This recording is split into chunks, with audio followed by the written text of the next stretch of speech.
dobro. Da, ne, plava katastrofa. Ajde. Kako može Vardar konačno napraviti zadnji čin?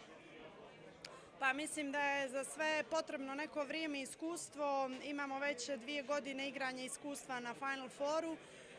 Ja zaista vjerujem da smo spremni da pokažemo naše pravo lice. Mislim da smo zasluženo se našli na Final Fouru, pobijediti Larvik, vice šampiona od prošle godine, mislim, i to sa razlikom kakvu smo mi uradili nije jednostavno ni lako. Zaista smo ove 3 nedelje dobro trenirale i spremale se za Bukurešt.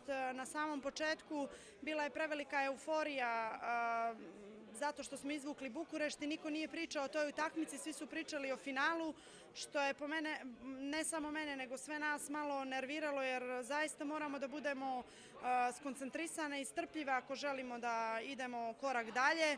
Bukurešt nije ekipa niti iole za podcjenjivanje, tako da zaista smo i maksimalno spremili i vjerujem da ćemo to pokazati u subotu na terenu. 2 puta jesmo pobijedili u grupi, ali to će sutra da bude potpuno drugačija utakmica i oni su se sigurno spremali za nas kao i mi za njih, ali vjerujem da smo zreli za tu 1 godinu, to je za 2 godine igranja Final Foura i vjerujem da ova ekipa može da napravi dobar rezultat. Ako budemo ispoštovali sve što smo se dogovorili, ako budemo igrali dobro odbranu, sigurna sam da ćemo imati raspoložene golmane, jer oni uvijek dobro brane kad mi igramo dobro odbranu, možemo da se nadamo dobrom rezultatu.